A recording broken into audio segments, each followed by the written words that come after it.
Olha, agora vou conversar com o doutor infectologista Luiz Escada, ele que está sempre aqui com a gente, tirando as dúvidas, nos ajudando a tomar os cuidados necessários nesse momento.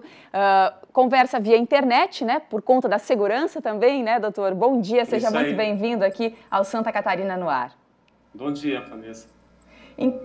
Então, doutor, um prazer tê-lo aqui de novo com a gente, por mais que seja um pouquinho longe via internet, mas já nos ajuda muito, né, trazendo as recomendações aí. Para quem vai ao mercado, primeira pergunta, doutor, quem vai ao mercado, na hora de chegar em casa, o que deve fazer? Uma preocupação muito grande, com a sacolinha, né, se de repente ali na hora de empacotar as coisas no mercado, teve contato com outras pessoas, o que deve fazer a gente, né, porque a gente está ficando até maluco com essa coisa de cuidar tudo, né, então qual que é a recomendação?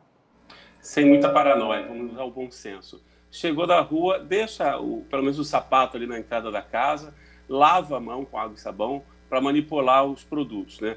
Frutas você pode fazer uma solução com água sanitária, uma tampinha, algumas gotas por 1 litro de água e deixar ali por cerca de 10 minutos, vai inativar a maioria dos micro-organismos, né?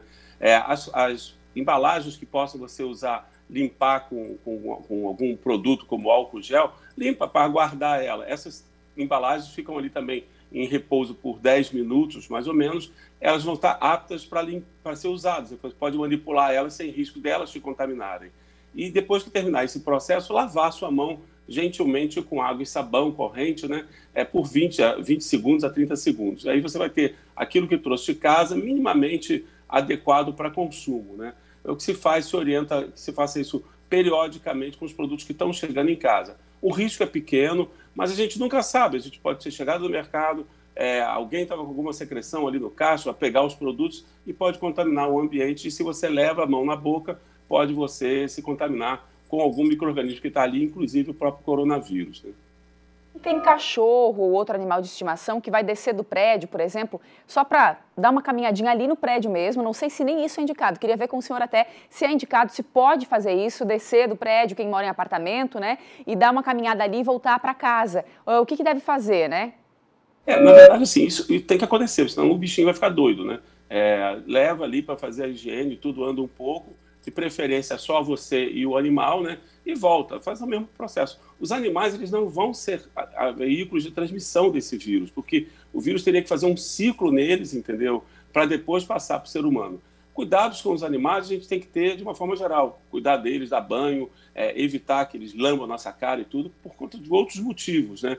Mas os animais não estão envolvidos nesse processo. Isso é uma coisa que a mãe natureza deu para a gente, seres humanos, para a gente aprender a conviver, ter regras de higiene.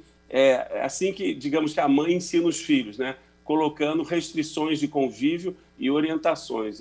Mais ou menos isso que acontece com a gente agora. A sociedade humana está em xeque, porque estava difícil conviver, agora a gente vai ter que reaprender de novo hábitos básicos, higiene, respeito, essa questão que você tem falado aí da beira-mar. Eu tive que ir no hospital esse final de semana, vi pessoas caminhando na beira-mar. Qual é a orientação? Fica em casa. O que essas pessoas são? Egoístas, né? Na verdade, é isso que a gente sabe. Era para ficar em casa, respeitar o que é comum a todos, a pessoa acha que ela tem direito. Isso não é legal, mas está sendo aprendido por todos, eu acho.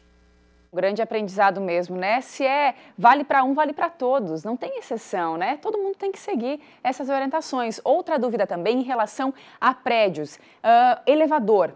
É indicado, se você já viu, lá no meu prédio, por exemplo, moro em apartamento, já tem um cartazinho lá dizendo o seguinte, que se alguém de outra família estiver dentro do elevador, é para você esperar para subir depois. Essa orientação, se alguém estiver lá, eu espero e depois eu vou, como a gente deve agir nesse momento? Acho que sim, porque já que você está criando núcleos de isolamento, um prédio, vamos supor que tenha 20 apartamentos, cada núcleo desse deveria manter o seu contato. E as áreas comuns aos prédios deve ser evitada a transição de pessoas ao mesmo tempo. Se der para ir pela escada, 2, 3 andares, é até bom, porque já vai fazendo um exercício que as pessoas não estão fazendo. Mas elevador cheio também é um veículo de transmissão. Uma pessoa tosse ali e vai ficar aquele ambiente pelo período que a pessoa está circulando no elevador, quando as pessoas podem se infectar. E muito cuidado quando toca ali nos botões, né? Toca, chega em casa e imediatamente já lava a mão. Veio da rua, deixa o sapato, se quiser tomar um banho, tirar aquela roupa e deixar separada, sem muita paranoia, mas sempre lavar a mão com água e sabão, porque o principal meio de transmissão vai ser a mão e as pessoas entrando em contato com secreções respiratórias pela tosse, pelo espirro ou por coisas do tipo, assim. E a pessoa pode contrair o vírus, no caso do coronavírus, mais do que uma vez, doutor? Não, parece que essa infecção, isso ainda está em estudos ainda, mas parece que essa infecção é uma infecção que, ao acontecer, será única. Teoricamente, a gente acredita que a maioria das pessoas que adquiriram essa infecção vão desenvolver imunidade duradoura. Tem uns casos de investigação de pessoas que reativaram o vírus, estavam infectados, depois refizeram o exame e se mostrou positivo depois de um processo, mas a gente ainda precisa, carece de investigação, porque é muito pouco tempo de doença em culturas totalmente diferentes, em situações diferentes, em testes que estão sendo laboratoriais, que estão sendo testados, mas ainda carecem de total confiança do ponto de vista pela experiência do uso do teste laboratorial, né? Mas, a princípio, essa deve garantir imunidade. Daí a esperança de uma vacina, né? Certo, doutor. Outra coisa, estudos estão sendo feitos com medicamentos como a cloroquina, por exemplo, que trata artrite, lúpus e outras doenças. Aí houve uma busca nas farmácias, né? As pessoas saíram enlouquecidamente e de forma também irresponsável em busca desse remédio, tomando sem nenhum tipo de receita. Qual que é o perigo de usar esse medicamento? Vi inclusive notícias aí já de pessoas que tiveram reações porque estão usando o medicamento sem controle. Estão saindo alguns trabalhos, a gente tem que entender que estamos numa pandemia, e numa pandemia a capacidade do modelo científico ideal de fazer um grupo de pessoas testando um remédio, outro remédio, um outro sem nada, um placebo, a gente tem muita dificuldade porque é um sistema de saúde que está sendo desafiado a atender as pessoas. Tem vários estudos sendo conduzidos para ter um número de pessoas incluídas maior, para garantir que fazer isso é melhor do que não fazer nada ou fazer outra coisa. E a cloroquina, como também outros, azitromicinas, lopinavir, interferon, todos estão entrando em braços de estudos. Inclusive, é bem possível que conduza um estudo aqui em Florianópolis, em 2 unidades da Secretaria de Saúde. Mas isso ainda está sendo visto pelas equipes. Qual é o problema da pessoa começar a tomar medicamento por conta? A hidroxicloroquina e a cloroquina são medicamentos que têm fins específicos, né? Os estudos que saíram para pessoas que estavam em condição grave de saúde. Então, nessa condição, tem um mínimo respaldo científico muito questionado pelo próprio meio científico. As pessoas simplesmente tomarem cloroquina porque acham que estão com coronavírus ou têm medo de se infectar, nenhum estudo falou isso. Então, as pessoas estão se automedicando.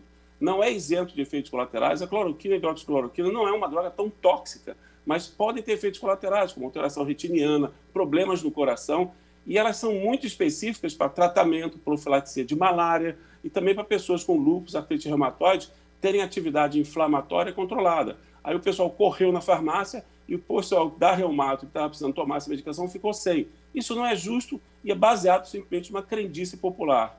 O brasileiro tem essa mania de automedicação, tem sempre uma farmacinha em casa. Então, se você tem na sua farmacinha hidroxicloroquina ou cloroquina, que é muito mais difícil conseguir cloroquina, devolve. Vai no hospital e devolve, ou não use isso, porque é muito perigoso você usar automedicação sem uma recomendação médica, né?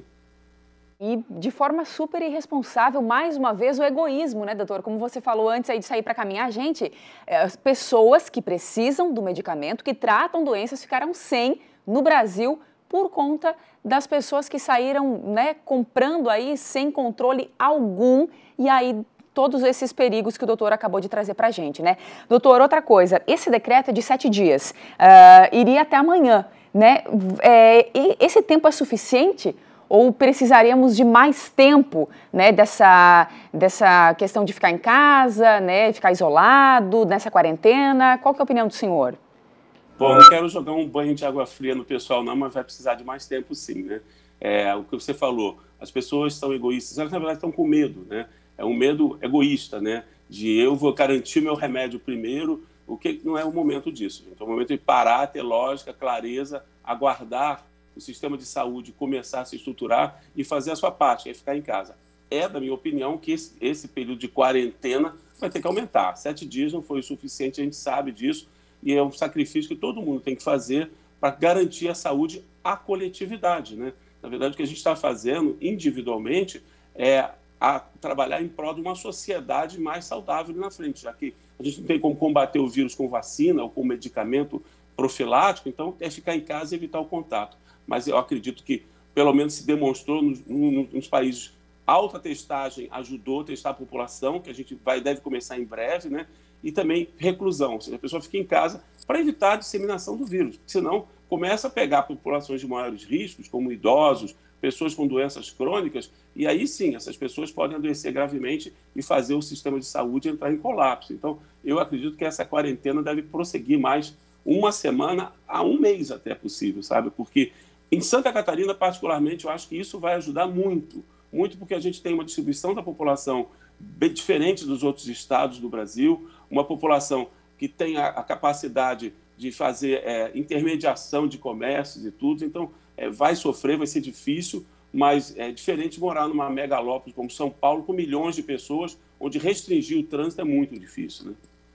Doutor, você fala dos números, né? A gente viu aí os números da Itália, vem acompanhando, os números são alarmantes, né? E eles que não tomaram as medidas que nós nos antecipamos, digamos assim, em Santa Catarina, que é o que o senhor vem comentando. Queria que você explicasse um pouquinho para a gente a diferença, né? Em relação à Itália, outros países, enfim, que a gente tem aí números em 24 horas, quase 700 mortes, se não me falha a memória. A gente está vendo números como se fosse um iceberg, né?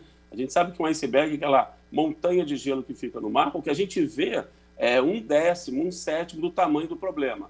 O resto está lá embaixo. Então, muitas pessoas na Itália e no resto do mundo tiveram infecções sem sintomas ou com poucos sintomas. O que a gente está vendo são as pessoas graves que estão falecendo. Então, o número de infectados na Itália é muito maior do que 60 mil, né? Eles não estão testando as pessoas que estão sem sintoma ou com pouco sintoma, porque não tem nem braço para fazer isso, não tem nem kit para fazer isso. Agora, países que estão fazendo isso, como a Coreia e a Alemanha, eles vão ter o quê? Um monte de gente testada positivo, gente que está sem sintoma, gente que está com sintoma leve e uma quantidade menor de pessoas adoecendo gravemente e falecendo. Então, a letalidade vai mudar de acordo com a quantidade de diagnóstico que você fizer. De uma forma geral, a doença, salvo exceções de cultura, lembrar que na Itália, na França, na Espanha, se fuma muito, isso atrapalha muito a saúde pulmonar das pessoas, e na China também. Então, muitos desses países têm mudanças socioculturais diferentes, então pode fazer com que uma população mais idosa corra risco, pessoas que têm certos tipos de doença também. O Brasil é um país continental, então não tem como prever como a epidemia vai se comportar no Brasil se comparando com a Itália. É um relance apenas, mas esses números que a gente está na Itália, se a gente quiser analisar isso claramente, veja o número de pessoas que estão tendo doença e falecendo, com muito cuidado, porque certamente milhares e milhares não tiveram doenças e foram infectadas. Então, o sistema de saúde da Itália é diferente do da Alemanha e do Brasil. Então, a explicação que se tem para isso é que é uma população mais idosa, a testagem, a população geral não foi feita na Itália, como a gente está fazendo no Brasil também. A gente não tem braço para isso e nem teste para fazer. Então, por isso que as diferenças vão acontecer. Por que na Coreia do Sul e na Alemanha está sendo diferente? Porque medidas, ou Singapura, porque medidas de testagem da população em massa foram feitas, eles tiveram condição de fazer isso e falaram para as pessoas, fiquem em casa. Então, a quantidade de pessoas que adquiriu a doença é muito maior, testada, do que a quantidade de testes que tiveram na Itália. Então, tem essas diferenças estatísticas. Agora, assusta, né? Porque um país que tem 3 mil pessoas em unidade de terapia intensiva e não tinha isso antes, realmente ficar preocupado. Agora, a influenza, que é a gripe, aliás, começou a vacinação de influenza hoje, né, também causa estrago na humanidade. Ano passado, terminando esse inverno nos Estados Unidos, se previa que 10 mil pessoas faleceram de influenza, uma doença controlada, a princípio, por vacina. Mais de 600 mil no mundo vão ter doenças graves e vão falecer. Então, não é uma coisa tão simples, só o coronavírus. Tem vários outros agentes infecciosos que circulam e que a forma de contenção deles às vezes tem vacina e às vezes é só limpeza de mão, água e sabão mesmo, como a gente está fazendo para o coronavírus. Só reforçando para a gente encerrar essa super participação do doutor, né, via internet, importância de ficar em casa, por todos esses números que a gente trouxe agora, né, doutor? Isso é essencial, o que as pessoas têm que fazer, se elas estão fazendo isso, estão fazendo a parte dela. E ser criativo para ficar em casa e aprender que família é a célula da sociedade e uma família que fica em casa e começa a resolver os seus problemas e semeia amor, exatamente a sociedade vai ser mais amorosa, porque vamos ser bem sinceros, a sociedade humana estava bem egoísta e bem materialista. Então, eu acredito que a nossa mãe natureza veio nos dar alguma lição no início desse ano. A gente vai ter que aprender, né, doutora? Obrigada, viu, mais uma vez, pela sua participação aqui com a gente, respondendo as dúvidas, sempre prontamente, né, atendendo o nosso pedido aí para nos ajudar a esclarecer. Quanto mais a gente puder esclarecer e levar informação para o pessoal de casa. Obrigada mais uma vez. Até a próxima, doutor. Bom dia.